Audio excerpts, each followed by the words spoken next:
students, how are you? I hope that all of you are well and good.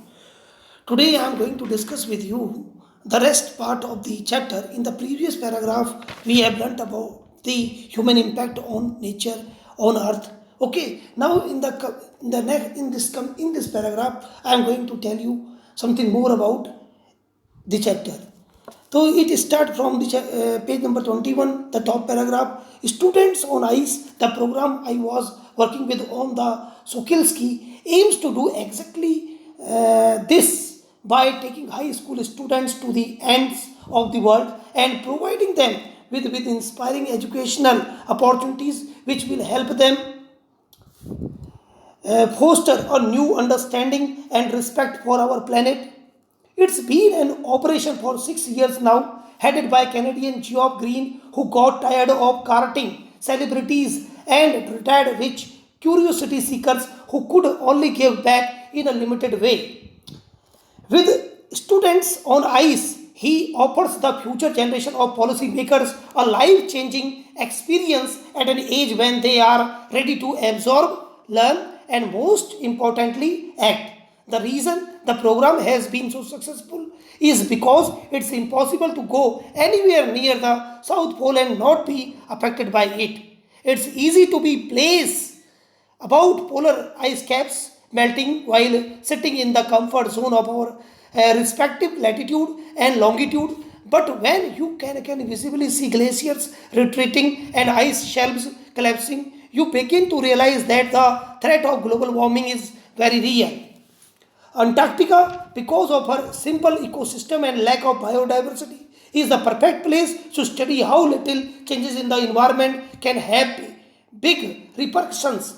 Take the microscopic phytoplankton, those grasses of the sea that nourish and sustain the entire southern ocean's food chain. These single celled plants use the sun's energy to assimilate carbon and synthesize organic compounds in the wondrous and most important process is called photosynthesis. Scientists warn that a further depletion in the ozone layer will affect the activities of phytoplankton, which in turn will affect the lives of all the marine animals and birds of the region. And the global carbon cycle, in the parable of the phytoplankton, there is a great metaphor for existence. Take care of the small things, and the big things will fall into place. So, students, so now I am going to explain it. तो students on ice is a program headed by Canadian Geoff Green. जो student on ice जो program है ये जो चलाया गया, ये actually Geoff Green जो एक इन्वायरमेंटलिस्ट हैं और कैनेडियन है, उनके द्वारा स्टार्ट किया गया. He has chosen to take students to the end of the world, the Antarctica. तो उन्होंने ये डिसाइड किया कि स्टूडेंट्स को जो धरती के कोने में और धरती के एंड में, जहाँ पर धरती खत्म होती है, अंटार्कटिका, वहाँ ले जाना है. ये उन्होंने चूज किया. He wants to provide young students an opportunity to understand and respect the planet. और उन्होंने ये सब जो है ताकि स्टूडेंट जो है इस अर्थ की को समझ सकें, उनको मौका मिले इस अर्थ को समझने का, और ताकि वो इस प्लैनेट को रिस्पेक्ट दे सके, यानी कि प्रिजर्व कर सकें, प्रोटेक्ट कर सकें. किससे? From pollution, from human activities, है ना, और from the problem create by human beings, है ना, टू दी अर्थ. तो ये ताकि उनको ये अवेयरनेस क्रिएट करने के लिए कि जितने भी ह्यूमन एक्टिविटीज़ है, चाहे वो फॉरेस्ट को कट करना हो, चाहे वो वाइल्ड लाइफ को हार्म करना हो, तो देर आर मैनी, है ना, चाहे एयर पॉल्यूशन है, चाहे वो सॉयल पॉल्यूशन है, चाहे वो नॉइस पॉल्यूशन है, चाहे वो इको पॉल्यूशन है, इन्वायरमेंटल पॉल्यूशन है. और तो ये सभी तरीके से ये जो है नेचर या इन्वायरमेंट के खिलाफ है, और ये इसकी वजह से ही जो है नेचुरल डिजास्टर होते हैं. और जैसा कि अभी आप देख रहे हैं कि अभी जो है उड़ीसा में एक अम्फान नाम का एक स्टॉर्म आया और काफ़ी तबाही मचाई. है ना। तो इसकी सबकी वजह क्या है, एक कहीं ना कहीं ये इन्वायरमेंट से जुड़ा ही इशू है, कहीं कहीं ना इन्वायरमेंट को हार्म करने की वजह से ही ऐसा हुआ है। और ऐसे ही जैसे अब कोरोना डिसीज़ है, अब नाउ कोविड-19, अगर हम इसको भी अगर देखे जाए तो जो वाइल्ड लाइफ को हार्म करने की वजह से, क्योंकि बिकॉज बैट्स वगैरह पैंगोलिन वगैरह को बैडली हार्म किया गया तो उनको खाया जा रहा है ना, चाइनीज़ के द्वारा। मे बी अब कोई और रीज़न भी हो सकता है, बट यहाँ पर मैं ये बताना चाहता हूँ कि कहीं ना कहीं वाइल्ड लाइफ को हार्म करने से कहीं जो है ये नेचुरल डिजास्टर अकर हो रहे हैं, चाहे वो अर्थक्वेक हो, चाहे वो वॉल्केनोज इरप्शंस हो। तो कहीं ना कहीं ये जो नेचुरल डिजास्टर्स हैं, नेचुरल कैलेमिटीज़ हैं, ये जो है ये नेचर को या अर्थ को रिस्पेक्ट ना देने की वजह से ही हुआ है। क्योंकि जब तक हम नेचर को रिस्पेक्ट देंगे, अर्थ को प्रोटेक्ट नहीं करेंगे, वाइल्ड लाइफ को सेव नहीं करेंगे, है ना, फॉरेस्ट को प्रोटेक्ट नहीं करेंगे, तो नेचुरल है कहीं ना कहीं ऐसे डिजास्टर्स हमें देखने को मिलेंगे।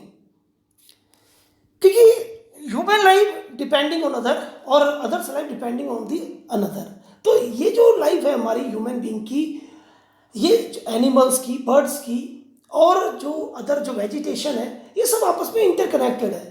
आप जानते हैं, आप you are science student, you must have read all this in class 10th science. तो आपको पता है कि ये चीज़ें जो है एक फूड चेन जो है बना हुआ है, और अगर ये फूड चेन डिस्टर्ब होती है तो कहीं ना कहीं अर्थ को इससे जो है नुकसान होता है।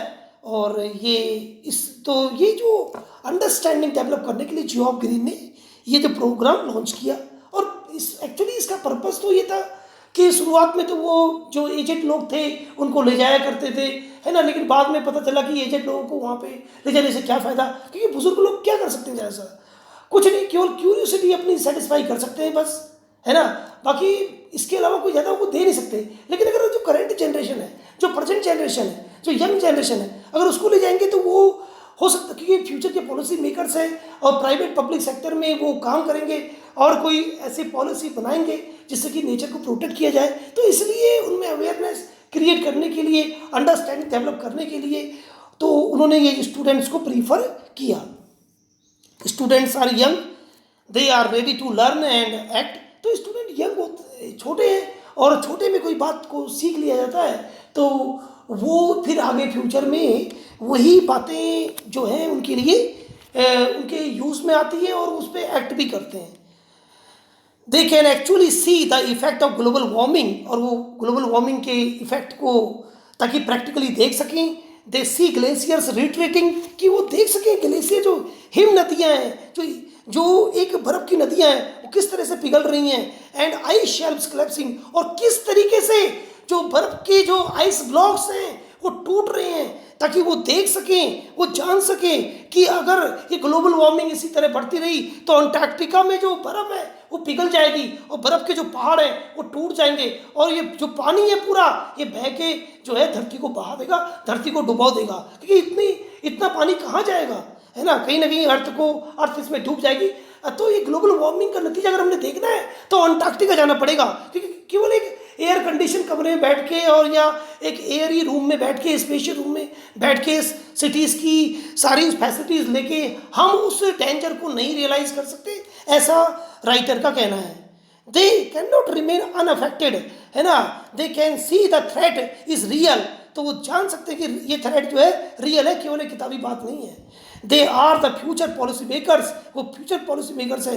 दे हैव आइडियलिज्म, उनमें एक आदर्शवाद होता है कि बच्चा जो है सामाजिक बुराइयों से दूर रहता है, क्योंकि वो अभी छोटा है, वो अभी ग्रो कर रहा है। जैसे जैसे बच्चा बड़ा होता है तो उसके अंदर बुराइयां पनपती हैं, तो उस बुराइयों को पनपने से पहले ही अगर उसे कुछ ऐसे प्रोग्राम, कुछ ऐसे एडवेंचरस ट्रिप जो है पे ले जाया जाए तो वो बहुत कुछ सीख सकते हैं और समाज में कुछ परिवर्तन ला सकते हैं। दे विल एक्ट, और वो एक्ट भी कर सकते हैं, वो इस पर कुछ काम भी कर सकते हैं। ओके स्टूडेंट, तो now I come to the next paragraph, और this is the last paragraph, walk on the ocean.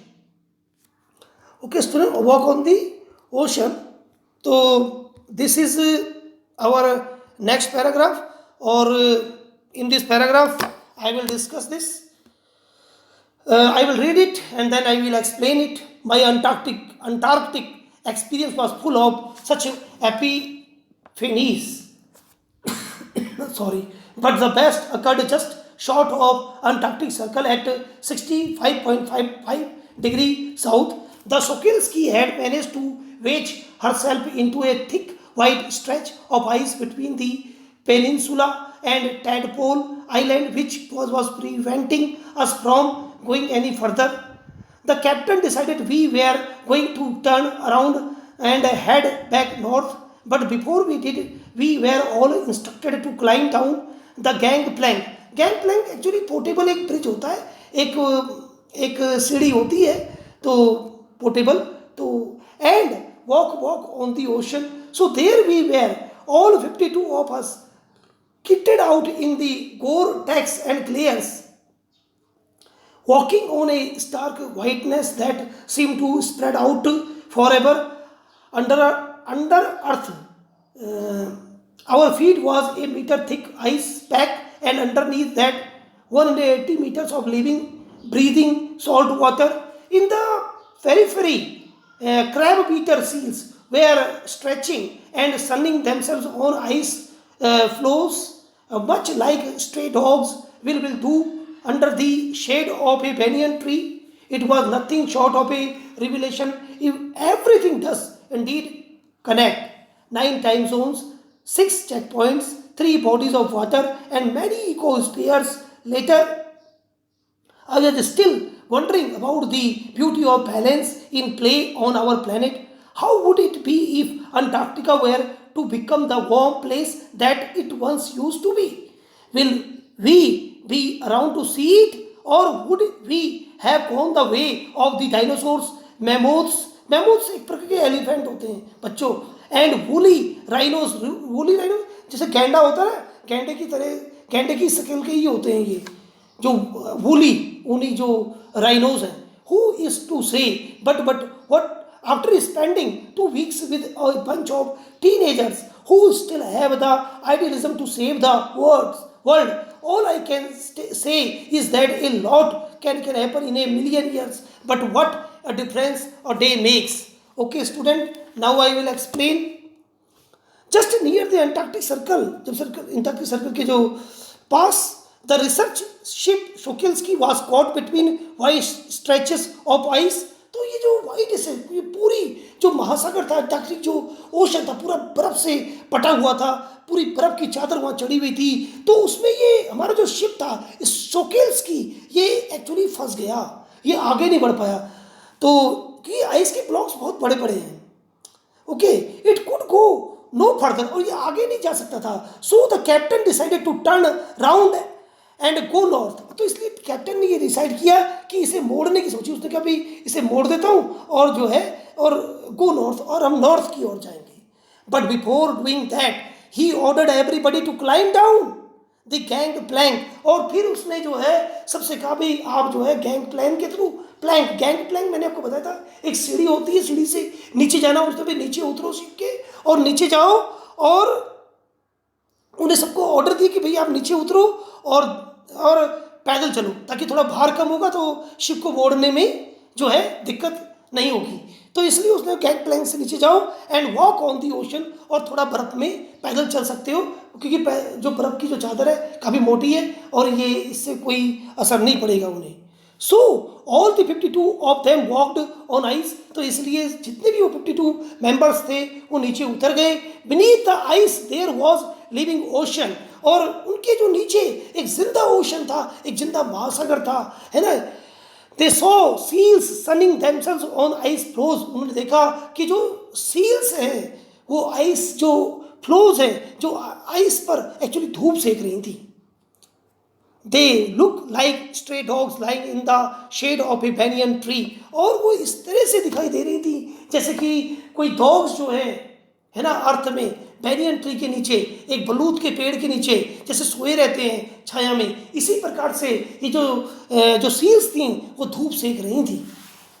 और स्टूडेंट्स जो है इसमें एक लास्ट वर्ड भी है, सेंटेंस भी आया हुआ है, और जैसे कि बता रखा कि All I can say is that a lot can happen in a million years, but what a difference a day makes. तो ये भी एक अच्छी लाइन है, इसमें ये बताया गया है कि बिलियंस ईयर्स 10 लाख साल में बहुत कुछ हो सकता है, but what A difference a day makes, और एक दिन कितना डिफरेंस क्रिएट कर सकता है। यानी कि एक चंद दिनों में ही ये जो है जिस तरीके से वहाँ पे गई और जो इन्होंने ऑब्जर्व किया, और सिर्फ वो एक दिन में ही इन्होंने वो जो कितना कुछ देखा और इस चैप्टर को लिखा, और आज ये एनसीईआरटी बुक में क्लास 12th में पढ़ाया जा रहा है और सब लोगों को बताया। तो एक दिन में कितना डिफरेंस आ सकता है, तो हम सोच सकते हैं। तो अगर तो इस प्रकार से, तो I students, I finish this chapter. I hope that you have enjoyed this chapter, you have learn a lot, and this is one of the most important topic, है ना। और often it is also asked as a article writing in the writing section. तो student please learn it and do the question answer on your own, and if you have any problem to ask, if you have any problem in any meaning, so you can ask me to write in the comment box. Okay, thank you very much for listening. God bless you all. Thank you very much.